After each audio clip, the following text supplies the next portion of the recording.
जगत है रैन का सपना। एक चीज मैं कई बार बोल चुका हूं। साहब वाणी में कह रहे युगन युगन हम यहां चले आए, जो चीन्हे थे लोग बैठाए। युग युगन तो साहब इस संसार में आए। अगर आप देखेंगे तो वशिष्ठ जी को राम जी ने ऐसे गुरु नहीं बनाया है। कारण था, दुर्वासा जी को वासुदेव कृष्ण ने ऐसे गुरु नहीं बनाया। जब इंसान गुरु बनाता है उसको पूछता है, चरण छूता है। आइए देखते हैं। अब राम जी वशिष्ठ के पास में गए, भाई मुनि वशिष्ठ को गुरु किया। इस संसार का और छोर कोई भी नहीं जानता। शिव गोरख सो पचपच हारे, इस काया का भेद न पाए। देखिएगा राम जी कैसे प्रश्न पूछ रहे हैं। हमेशा एक रहस्य है। हमारे धर्म में 5 की उपासना होती है, त्रिदेव, आदिशक्ति और निराकार निरंजन, और ये पूरे वर्ल्ड में होती है।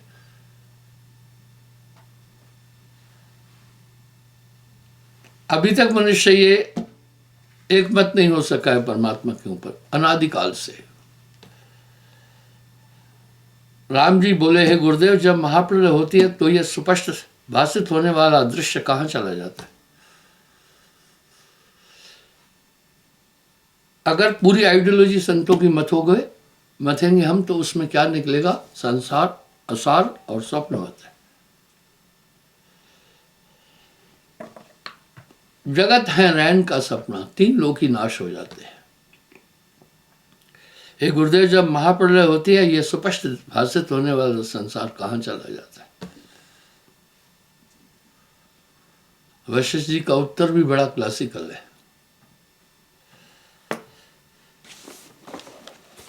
हे कौशल्य नंदन, जिस भांति आकाश वन और बांध्य पुत्र हैं, उसी भांति यह दृश्य रूपी जगत है।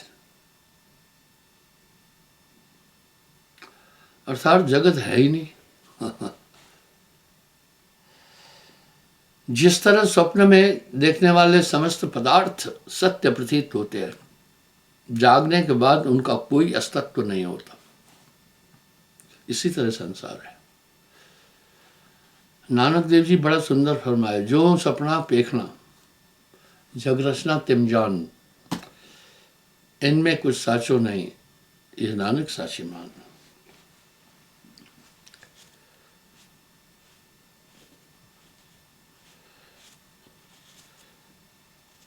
जिस तरह आकाश में वन एक कल्पना है, बांझ का पुत्र कल्पना है, उसी तरह यह दृश्य रूपी जगत तत्व है।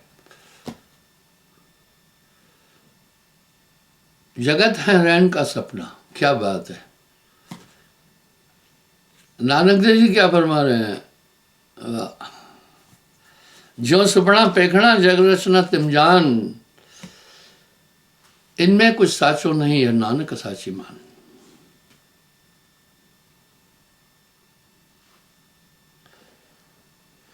आकाश में वन नहीं होता।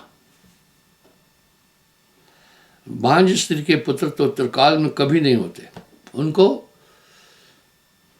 बेबी ट्यूब नहीं होता है, कहां से पुत्र होगा? वहीं रुकता है। यह केवल वाग विलास है, कोई इसकी उत्पत्ति थोड़ी हुई है, हुआ ही नहीं है।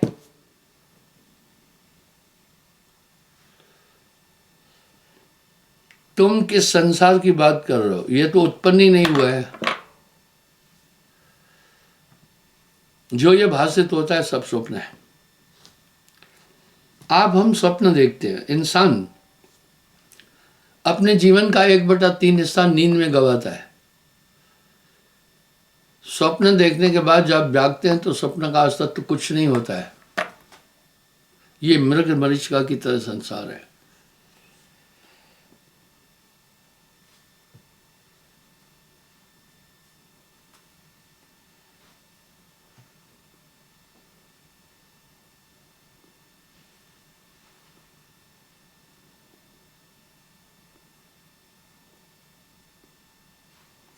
राम जी बड़ी अच्छी बात बोल रहे हैं।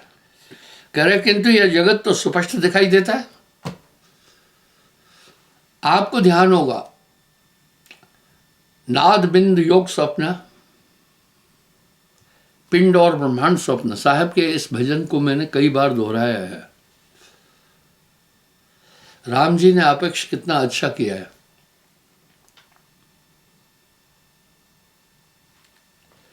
राम जी कह रहे किंतु यह जगत तो स्पष्ट दिखाई देता है, इसकी आकाश वन और बांझ पुत्र से उपमा नहीं दी जा सकती। वाह, अपने गुरु से संवाद कर रहे हैं, कह रहे हैं इसकी तो फिर बांझ और आकाश वन से उपमा कैसे दी जा सकती है।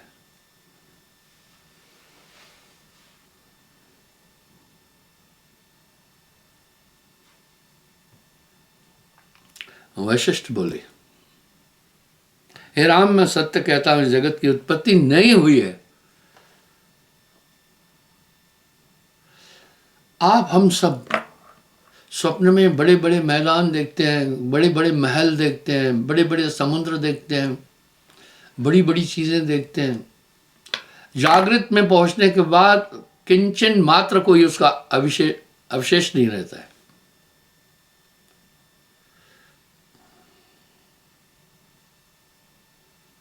आगे इसी का प्रमाण दे रहे हैं, इस जगत की उत्पत्ति नहीं हुई है।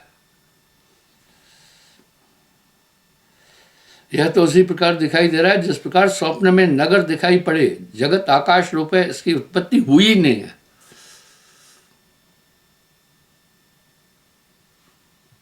साहब का ये शब्द कितना सुंदर है। वाह वाह, क्या बात है। आज उसका रेफरेंस फिर भी दे रहा हूं मैं।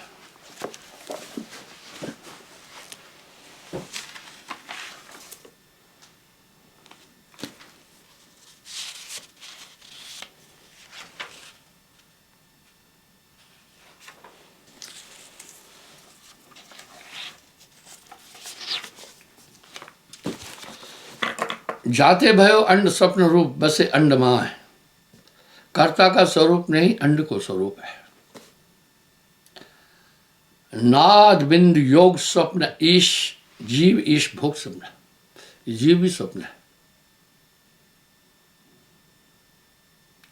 हम दृश्य देखने के समय दृश्यमय हो जाते हैं, इस तरह जगत है। भूमि अवतार निराकार स्वप्न रूप है। ये सब कुछ स्वप्न है।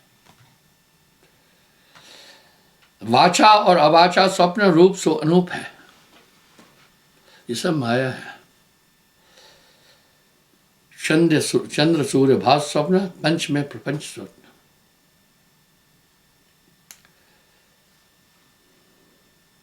स्वर्ग नरक बीच बसे सोई स्वप्न रूप है।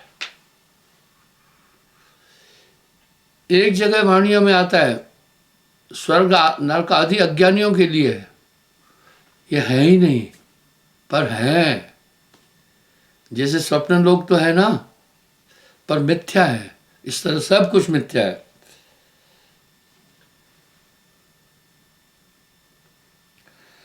अहंग और सुहंग स्वप्न, पिंड और ब्रह्मांड स्वप्न।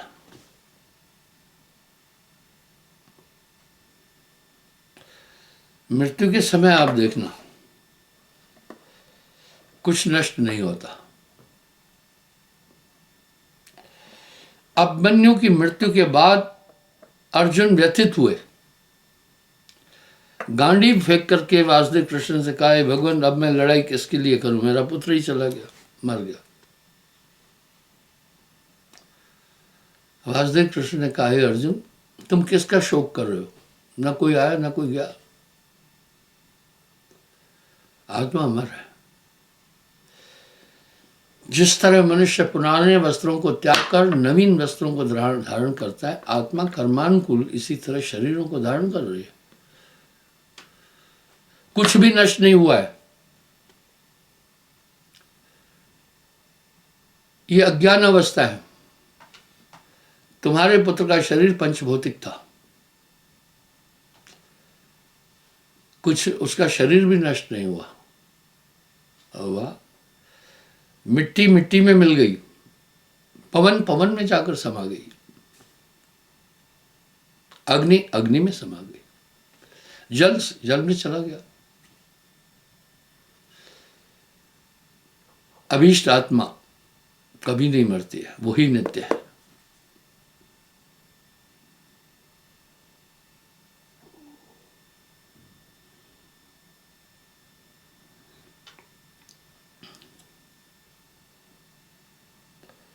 जरा मृत्यु काल स्वप्न, गुरु शिष्य बहुत स्वप्न, क्योंकि इसको भी स्वप्न कहा।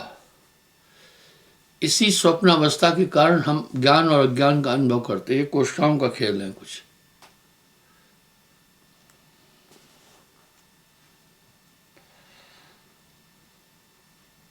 जन्म और मरण भी स्वप्न है। कहे कबीर सुन गोरख मम वचन, वचन मम स्वप्न से परे सत्यरूप भूप है, सोई सत्य नाम सत्यलोक पीस भाषा करे, नहीं आवे नहीं जाए, वही सत्यरूप सत्य भूप है। वाह, इस प्रकार से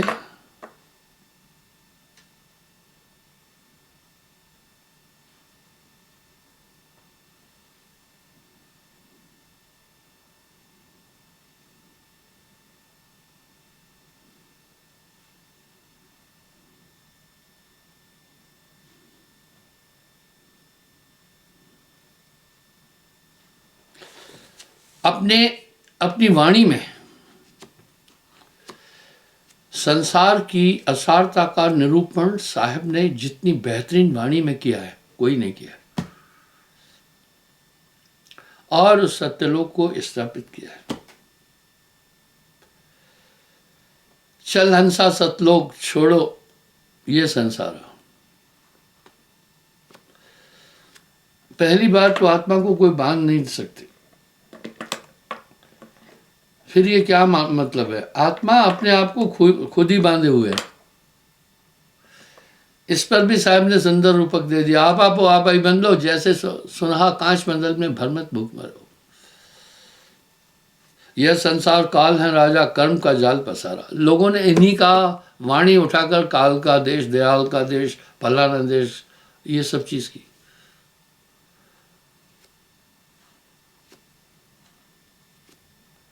अब साहब क्या करे? काल अकाल न पावे तर। अकाल, साहब अकाल को भी क्या करे? ये भी निरंजन है।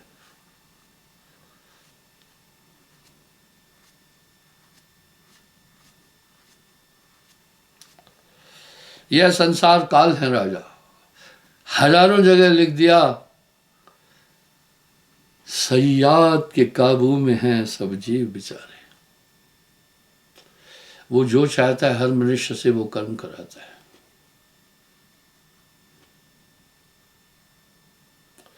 चौदह खंड बसे बाके मुख में सबको करत आहारा।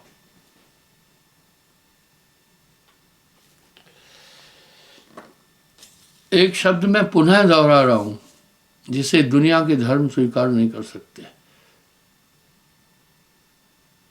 जितने भी जगत में धर्म प्रचलित है, सबका अधिष्ठान निरंजन है, निराकार है। और ये पहला संदेश ऋग्वेद ने दिया है, इसलिए ऋग्वेद सबसे पुरातन धर्मशास्त्र माना जाता है। बाकी तो सब अलग बात है, सब उसका प्रारूप है निरंजन का। यही निराकार की बात तो ऋग्वेद कर रहा है ना, और वो बहुत प्राचीन ग्रंथ है। संसार का सबसे प्राचीन ग्रंथ ही ऋग्वेद है। यही हजरत मोहम्मद साहब भी बेचुना खुदा कह रहे हैं। यही ईसा मसीह जी कह रहे हैं कि मेरा आकाशी पिता। ये संदेश पहले भारत ने दिया दुनिया को। पर साहब क्या कह रहे हैं? को कहे वेद झूठा, वो झूठा जो वेद ने विचारा। कह रहे हैं भाई वेद को आप झूठा नहीं कर सकते, कह सकते, वो झूठा जो वेद ने विचारा। निराकार तक बोलने के बाद वेद एक बात कह रहा है, नेति नेति नेति, तिरवाचा दे रहा है। निराकार तक बात खत्म नहीं, कुछ आगे भी है, कुछ आगे भी है, कुछ आगे भी है। न्यूटन ने तो सिर्फ एक पृथ्वी की बात की थी, न्यूटन का खंडन नहीं कर रहा हूं, वो मैथमेटिकल उसका वो था कैलकुलेशन। 66.5 डिग्री के कोण पर पृथ्वी झुके होने से ही उत्तरी ध्रुव पर 6 दिन 6 महीने रात और दक्षिणी ध्रुव पर 6 महीने दिन होता है। वो 66.5 डिग्री पर झुकी हुई है, 66.5 डिग्री पर झुकी है। 66.5 भी नहीं है, 66.331। लेकिन आज वैज्ञानिक कह रहे हैं कि आकाश गंगाओं में ऐसी कई सृष्टियां, कई सूर्य हैं। इस तरह वेद ने निराकार तक बोलकर आगे खामोश हो गया, इसलिए वेद नेति नेति कह दोहराए, इसलिए संतों ने फिर आगे का भेद कहा। ऐसे ही नहीं कह दिया नानक संत अकाल सदाई। और पलटू साहब तो यूं कह रहे हैं 33 कोटि देव संत से सभी डरते। पलटू संत को पूजिए, दूजा पूजने को। लेकिन लोगों ने संत की परिभाषा बिगाड़ दी है। अब हर एक चोला पहना हर एक संत है।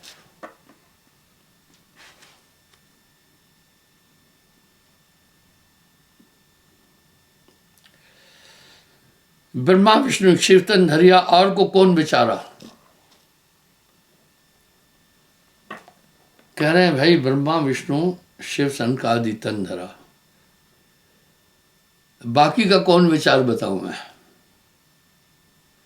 सुर नर मुनि सब छल छल मारे, ले 84 डारा।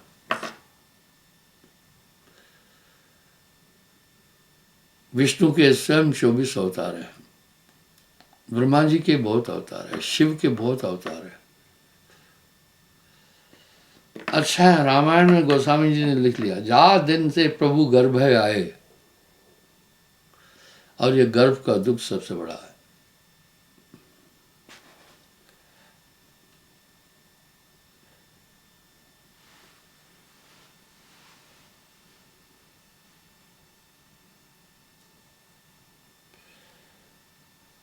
क्या कह रहे हैं, मध्य आकाश आप जहाँ बैठे ज्योति शब्द ठहराया, ताका रूप कहाँ लग वर्णो, अनंत भान उजियारा, अनंत भान उजियारा।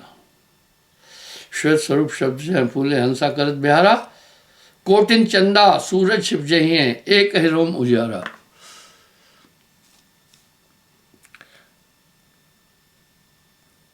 वहीं पार एक नगर बसत है, बरसत अमृत धारा, कह कबीर सुन धर्मराज लखों पुरुष दरबारा।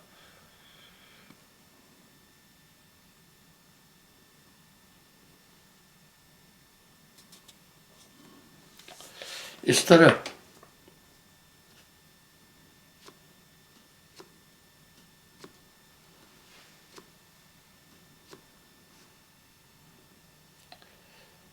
कहे कबीर सुनो धर्मदासा लखों पुरुष दरबारा। अर्थात वहां का संदेश संतों ने दिया और कोई नहीं दे पाया। इसलिए एक लहर उठी थी 14वीं शताब्दी से लेकर 18वीं शताब्दी तक, संत काल कहलाता है। वो लहर इतनी जबरदस्त उठी थी कि सभी मत मतांतर संतत्व की धारा में चले आए। यहां तक कि अगर आप रामायण का मंथन करेंगे तो ये चीज वहां भी मिलेगी, ये चीज वहां भी मिलेगी। यहां मेरा ये प्रयोजन है, ये अनंतवाद मनुष्य ने अपने हितों के लिए बनाया। प्रभु रे दो जगदीश कहां से आया, कहो कौन ये भरम आया। आगे कह रहे हैं,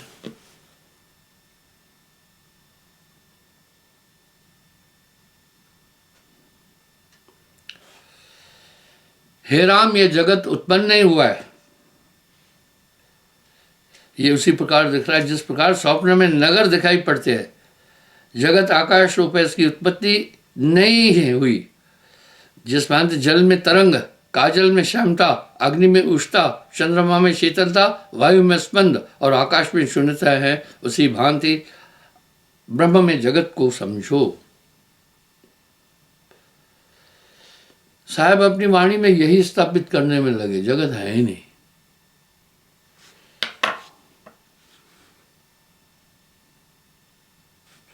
हे मुनिवर, आपके कथन अनुसार बिना दृश्य का अभाव हुए ज्ञान प्राप्त नहीं हो सकता, किंतु ये दृश्य रूप जगत तो प्रत्यक्ष दिखाई दे रहा है। वाह, बड़ा यूनिक सवाल है। कह रहे हैं आप जब तक ये ब्रह्ममय जगत देख रहे हैं तब तक आत्मा का साक्षात्कार नहीं हो सकता है, आपके कथन अनुसार। लेकिन ये जगत तो दिखाई दे रहा है।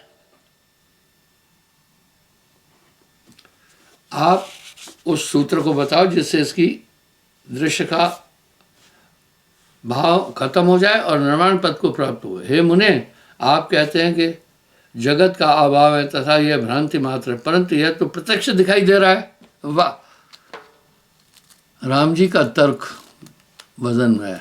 बोला ये तो दिखाई दे रहा है। जिस वस्तु का अभाव होता है उसका कोई कारण नहीं होता है तथा उससे किसी को बंधन भी नहीं होता, किंतु ये जगत में तो बंधन प्रत्यक्ष दिखाई दे पड़ रहा है। यहाँ कोई मुक्त नहीं है। इसलिए गुरुदेव, अब आप यही उपाय बताइए जिससे जगत का अस्तित्व अत्यंत अभाव हो जाए। यही चीज है। साहब क्या कह रहे? तन थिर, मन थिर, वचन थिर, सुरत निरत थिर होए, कहे कबीर उस पल्क को कल्प न पावे कोई।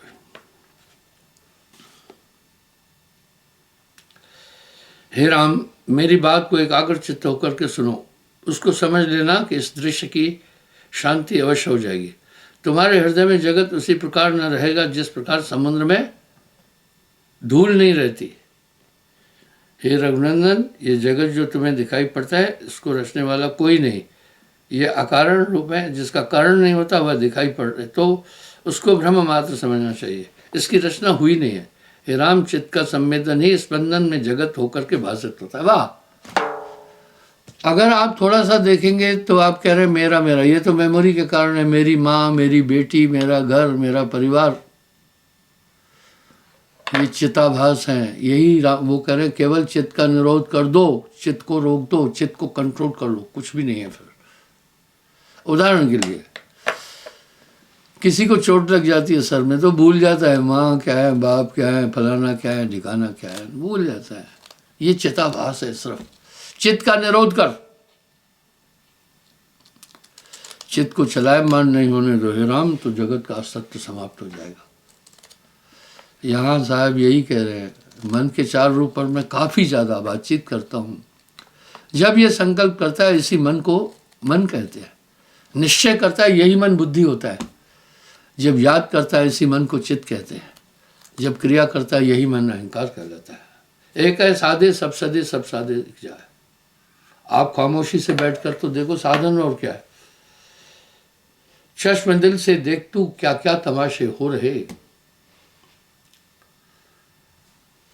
चश्म दिल से देख तू क्या क्या तमाशे हो रहे, दिल सता क्या है तेरे दिल सताने के लिए। तुम केवल चित्त का निरोध कर दो। ये जगत मात्र चिताभास है। इसी चित्त की कोशिकाओं में आपको याद है ये मेरी माँ है, ये मेरी बहन है, ये मेरा घर है। और आत्मा मन बुद्धि चित्त अहंकार से परे है, वो इनसे परे है। इसलिए तुम चित्त का निरोध करो। आगे कह रहे हैं